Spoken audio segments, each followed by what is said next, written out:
BA part second में हम पढ़ रहे हैं सेकंड पेपर का ये 3rd यूनिट चल रहा है आपका, जिसका टॉपिक है केंद्र राज्य संबंध। यानी कि केंद्र यानी कि संघ और राज्य मतलब स्टेट, मतलब केंद्र और राज्य के बीच क्या संबंध है, इसका अध्ययन हम कर रहे हैं। इसके साथ ही जो केंद्र है यानी कि जो संघ है उसके साथ राज्यों का क्या संबंध है, केंद्र का जो सेंट्रल गवर्नमेंट है इसका स्टेट गवर्नमेंट के साथ क्या रिलेशन है, किन किन मुद्दों के ऊपर उनमें संबंध स्थापित होता है, किन विषयों के ऊपर उनके संबंध या फिर हित टकराते हैं, तो वही सारा अध्ययन हम इस सब्जेक्ट में इस टॉपिक पे करेंगे। जैसा कि आप सभी को पता है कि भारतीय संविधान ने केंद्र और राज्यों को जो शक्तियों का बंटवारा किया है सूचियों के माध्यम से किया है, केंद्र सूची, राज्य सूची और संवर्ती सूची।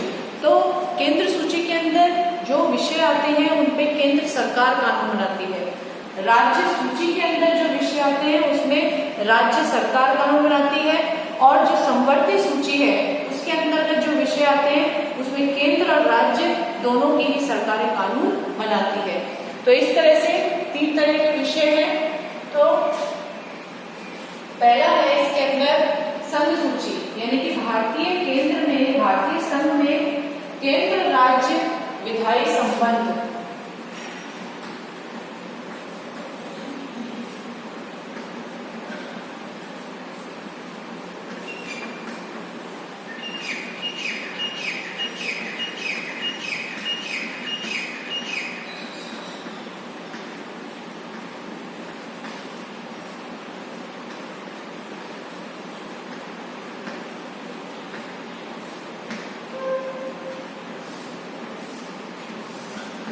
केंद्र और राज्य के बीच में क्या विधायी संबंध स्थापित होते हैं भारतीय संघ में, उसका हम अध्ययन करने वाले हैं। कि संघ में राज्यों के विधायी संबंधों का संचालन उन 3 सूचियों के आधार पर होता है जिन्हें संघ सूची, राज्य सूची और संवर्ती सूची का नाम दिया गया है। इन सूचियों को संविधान की 7वीं अनुसूची में रखा गया है। केंद्र सूची, राज्य सूची और संवर्ती सूची, इन्हें संविधान की 7वीं अनुसूची में रखा गया है।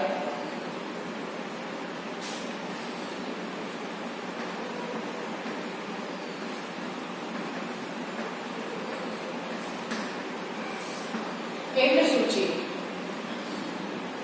या संघीय सूची, इस सूची में राष्ट्रीय महत्व के ऐसे विषय रखे गए हैं जिनके संबंध में संपूर्ण देश में एक ही प्रकार की नीति को अपनाना आवश्यक कहा जा सकता है। इस सूची के सभी विषयों में विधि निर्माण का अधिकार संघीय संसद को प्राप्त होता है। यानी कि केंद्र सूची यानी कि जो संघीय सूची है इसके अंतर्गत जो कानून निर्माण का जो कार्य है वो संसद को प्राप्त होता है अधिकार।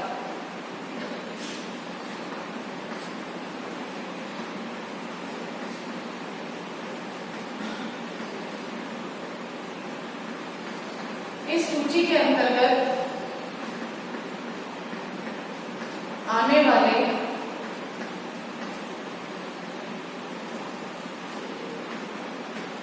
विषयों को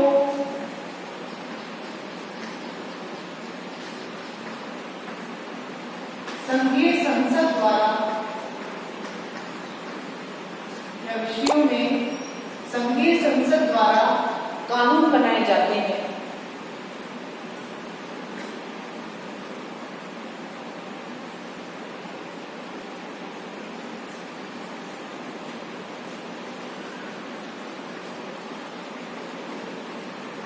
कानून निर्माण किया जाता है।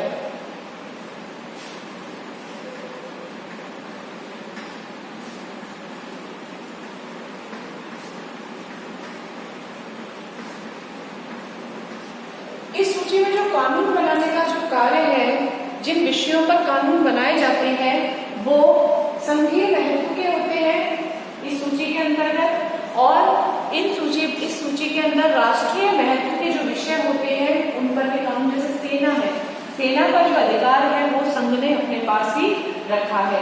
इसी प्रकार से मुद्रा है या फिर और भी जो ऐसी चीजें जो पूरे देश को जो इफेक्ट डालती है, प्रभावित करती है, उन सारे मुद्दों को, विषयों को संघीय सूची यानी केंद्र सूची के अंतर्गत डाला गया है। तो कौन कौन से विषय हैं? इस सूची में कुल 97 विषय हैं।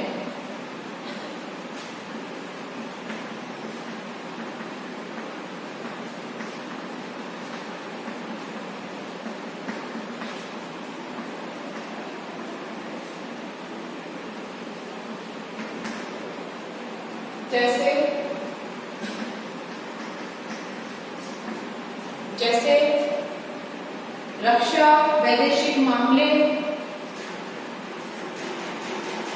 रक्षा,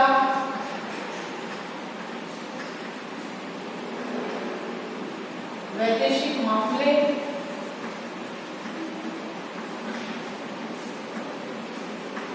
संधियां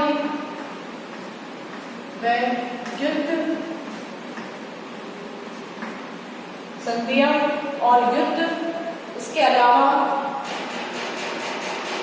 देशीकरण व नागरिकता,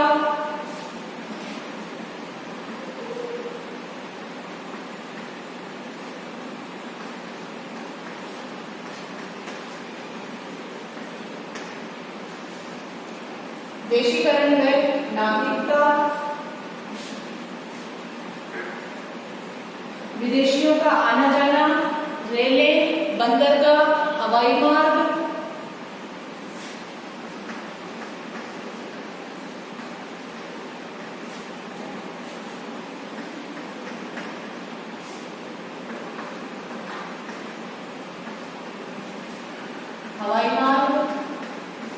विदेशियों का आना जाना,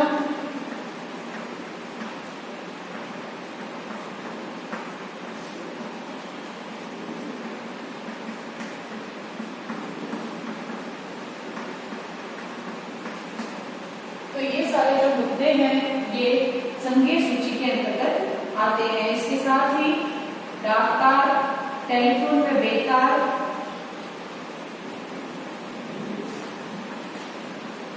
टेलीफोन व बेतार, मुद्रा, बैंक व बीमा, मुद्रा, बैंक व बीमा, खाने व खनिज, डाकतार, खाने व खनिज। तो इस तरह के जो मुद्दे हैं ये विषय हैं जो केंद्रीय सूची के अंतर्गत आते हैं, यानी कि संघीय सूची के अंतर्गत आते हैं। नोट कर लीजिए आप इसे। संघीय सूची के अंतर्गत किन किन विषयों पर कानून बनाए जाते हैं।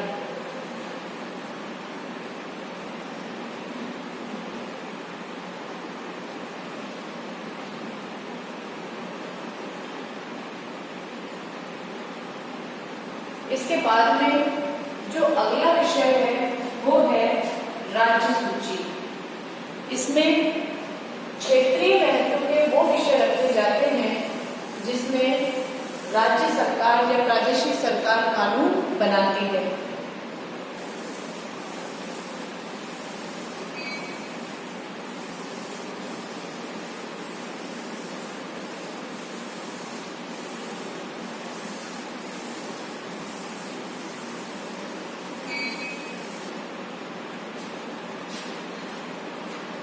राज्य सूची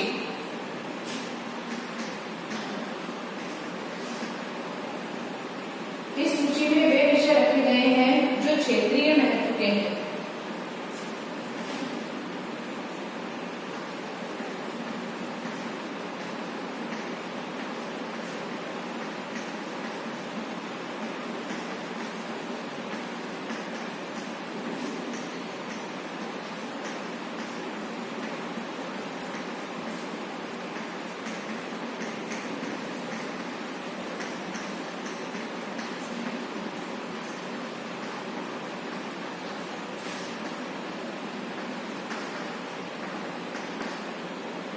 क्षेत्रीय महत्व के हैं।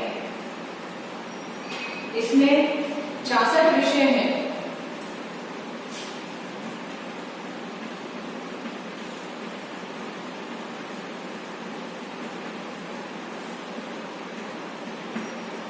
जैसे जो 66 विषय है, इसके अंतर्गत कौन कौन से विषय आते हैं, जिसमें पुलिस, न्याय, जेल, पुलिस आती है, न्याय आती है, जेल आती है, इसके बाद में आपका स्थानीय जो स्वशासन है वो आता है,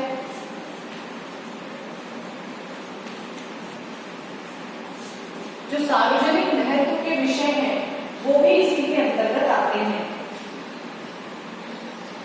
जैसे सार्वजनिक स्वास्थ्य, कृषि, सिंचाई, नहरें,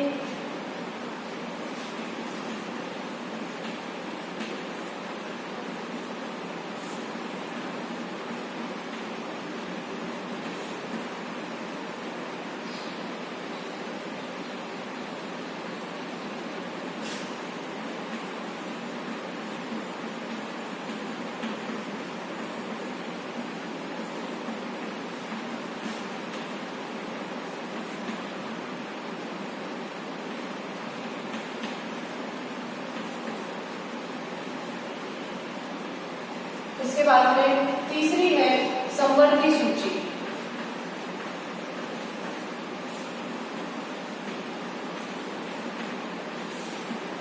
जो राज्य सूची है, इसमें प्रादेशिक महत्व के विषय आते हैं और राज्य सरकार इसमें कानून बनाती है। और किन किन विषयों के अंतर्गत कानून बनते हैं, जैसे पुलिस, न्याय, जेल, स्थानीय प्रशासन, स्थानीय जो सार्वजनिक स्वास्थ्य है वो, कृषि, सिंचाई, सड़कें आदि। इसके अलावा जो संवर्ती सूची है उसके अंतर्गत जो विषय आते हैं वो औपचारिक रूप में कानूनी दृष्टि से इन तीनों सूचियों के विषयों की संख्या वही बनी हुई है जो मूल संविधान में थी। यानी मूल संविधान में जितने विषय रखे गए थे तीनों ही सूचियों के अंतर्गत उतने ही विषयों पर कानून जो है ये बनाती है। और इस सूची में कुल 47 विषय हैं।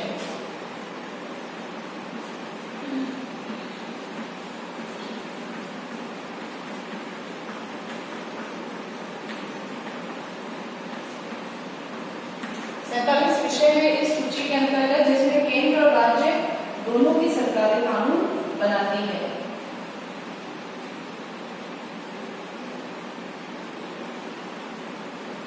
इस सूची के विषयों को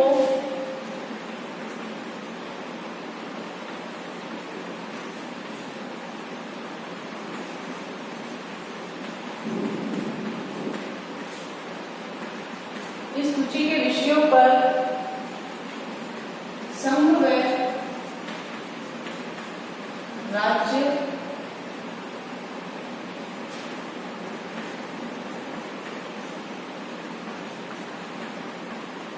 दोनों की सरकारें कानून बना सकती है या कानून बनाने का अधिकार रखती है।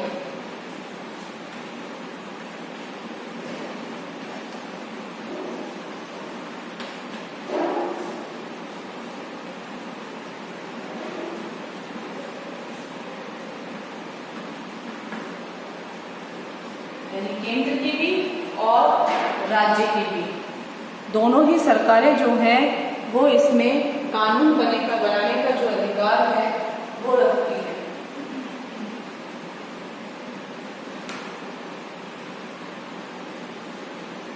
इस सूची में 47 विषय हैं, जिनमें से जो प्रमुख विषय हैं वो है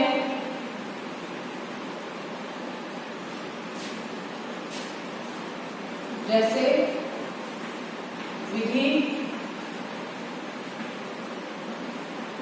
तथा प्रक्रिया, जो फौजदारी मामले हैं उन पर जो कानून बनाने का अधिकार है वो भी इसी को ही है।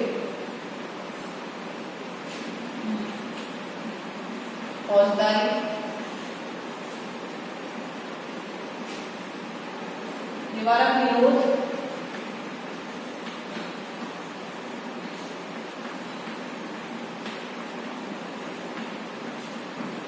विवाह। निवारक निरोध जो है ये अनुच्छेद 22 है, जो संविधान के अंतर्गत मूल अधिकारों के अंतर्गत बताया गया है। विवाह है विवाह विच्छेद यानी तलाक। इसके अलावा दत्तक व उत्तराधिकार यानी गोद लेना जो होता है बच्चों का,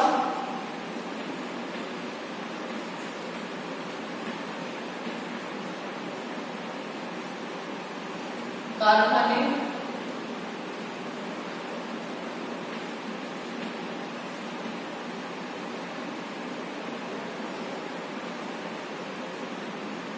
श्रमिक संघ, औद्योगिक विवाद,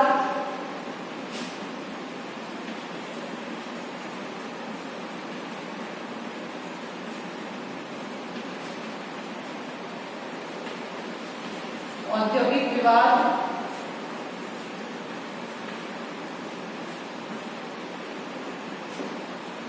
श्रमिक संघ और उद्योगों में जो विवाद होते हैं उसमें सुलटारा भी इसी के अंतर्गत किया जाता है। इसके अलावा सामाजिक सुरक्षा, सामाजिक बीमा, सामाजिक सुरक्षा,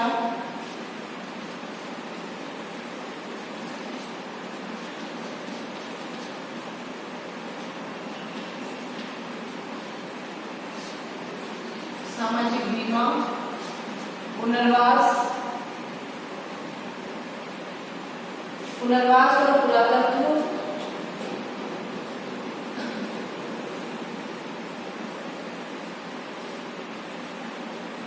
पुरातत्व, शिक्षा व वन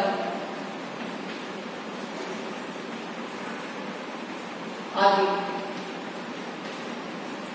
तो ये सारे जो विषय हैं ये समवर्ती सूची के अंतर्गत आते हैं, जिन पर केंद्र सरकार और राज्य सरकार दोनों ही कानूनों का निर्माण कर सकती हैं। केंद्र सरकार भी कानून बना सकती है और राज्यों की सरकारें भी कानून बना सकती है। इस सूची में जो समवर्ती सूची है इसमें 47 विषय हैं, 47 सब्जेक्ट्स हैं, जैसे विधि तथा प्रक्रिया, फौजदारी, निवारक निरोध, विवाह और विवाह विच्छेद यानी तलाक, दत्तक व उत्तराधिकार यानी गोद लेने का जो प्रक्रिया है वो भी इसी में आती है, कारखाने, श्रमिक संघ, औद्योगिक विवाद, इसके बाद सामाजिक सुरक्षा, सामाजिक बीमा, पुनर्वास व पुरातत्व, शिक्षा व वन आदि। तो इस तरह से जो समवर्ती सूची है इसके अंतर्गत ये विषय आते हैं। नोट कर लीजिए आप इसे।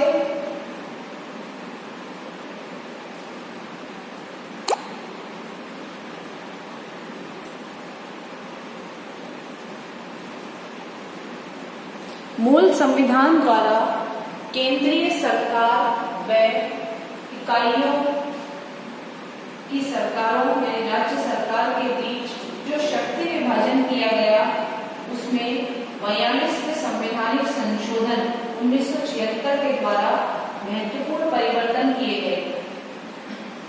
इस संवैधानिक संशोधन द्वारा राज्य सूची के 4 विषय शिक्षा, वन, वन्य जीव जंतुओं, पक्षियों का रक्षण तथा नापतोल ये समवर्ती सूची में कर दिए गए और समवर्ती सूची में नवीन विषय 20 के जनसंख्या नियंत्रण और परिवार नियोजन बन गया।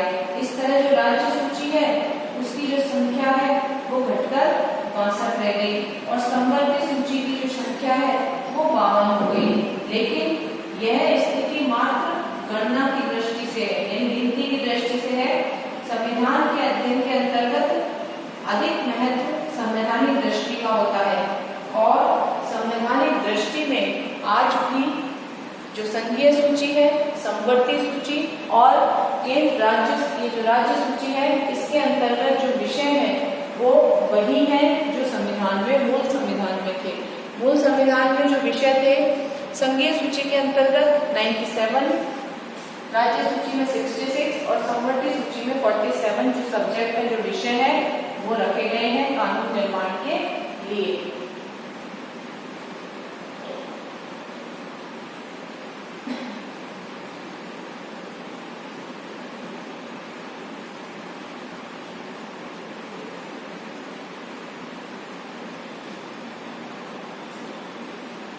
इसके अलावा कुछ अवधेश विषय भी हैं।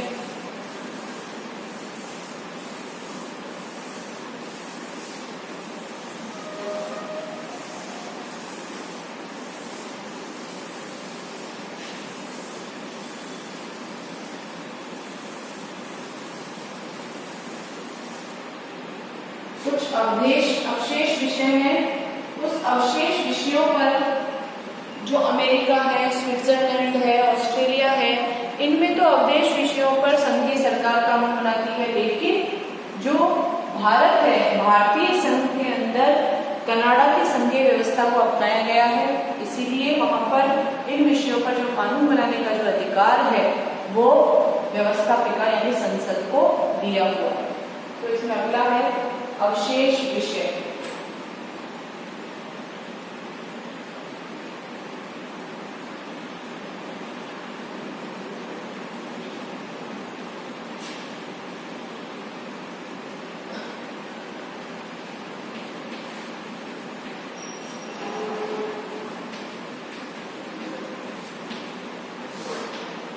अवशेष विषय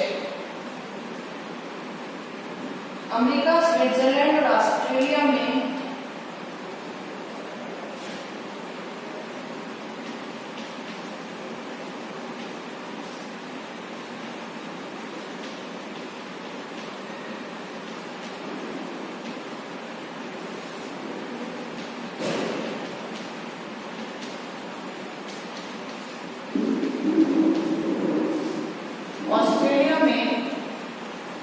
अवशेष विषयों पर जो कानून बनाने का कार्य है वो इकाइयों को प्रदान किया गया है। अवशेष विषयों पर कानून बनाने का अधिकार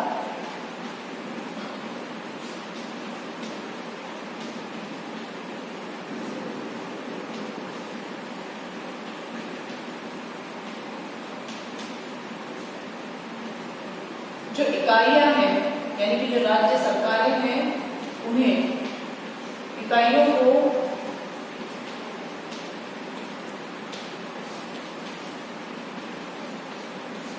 प्रदान किया गया है। लेकिन भारतीय जो संघीय व्यवस्था है वो कनाडा से ली गई है, इसीलिए कनाडा में वो संसद करती है तो भारत में भी संसद करती है। परंतु भारत में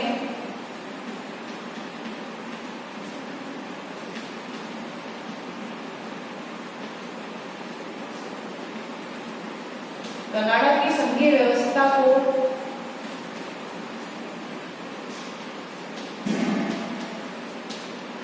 अपनाया गया और कनाडा की संघीय व्यवस्था को अपनाया गया और वहां पर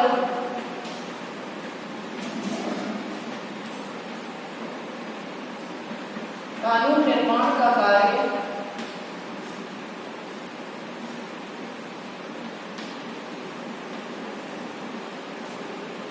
वहां पर जो कानून निर्माण का कार्य है ये संघीय संसद को दिया गया है और भारत में वहां का मतलब है भारत में कानून निर्माण का जो कार्य है वो संघीय संसद को दिया गया इन विषयों पर, अवशेष विषयों पर।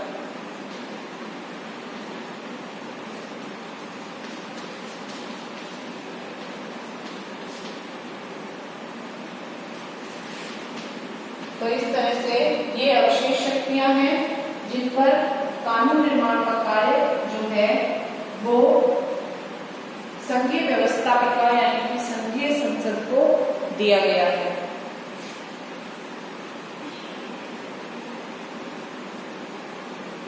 इस तरह से केंद्र और राज्य में जो विधायी यानी कि जो कानूनी संबंध है वो सूचियों के माध्यम से है। पहला कि केंद्र सूची के अंदर यानी संघीय सूची में अलग विषय है जो 97 है, राज्य सूची में अलग विषय है जो 66 है और समवर्ती सूची में अलग विषय है जो 47 है।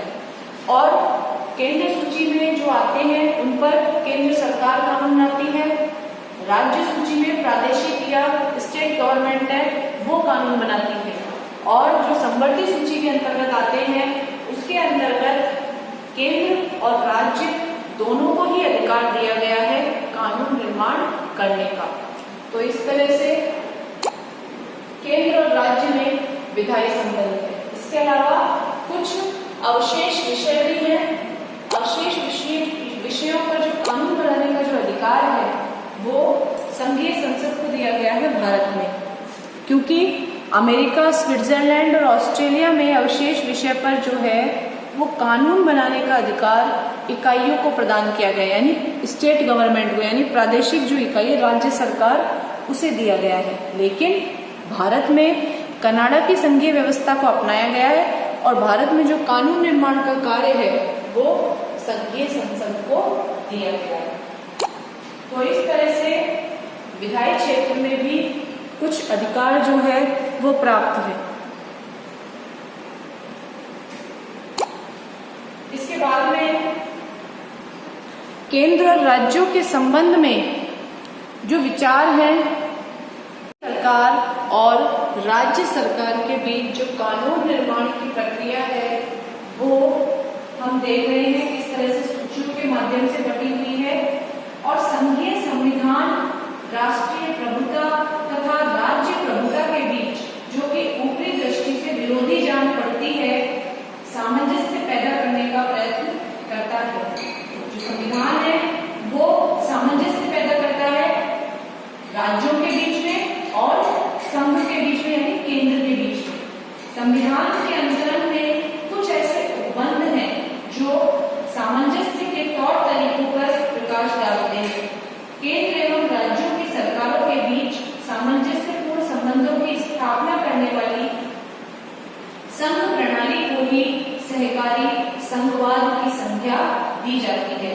तो सहकारी संघवाद क्या है ये आपके यूनिट में आ जाता है 2 नंबर में, सहकारी संघवाद।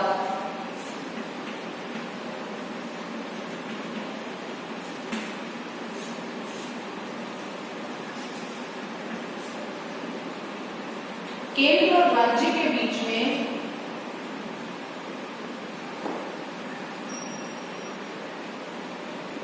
सरकारों के बीच में सामंजस्यपूर्ण संबंधों की स्थापना केंद्र व राज्य सरकारों के बीच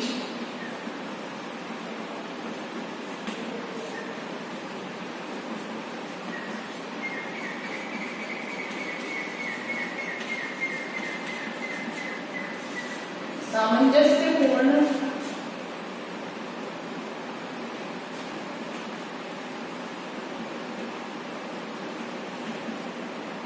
संबंधों की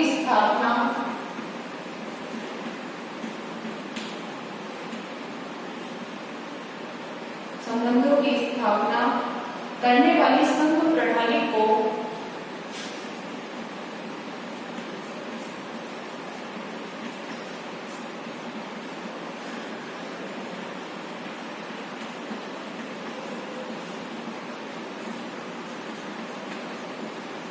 सहकारी संघवाद कहते हैं।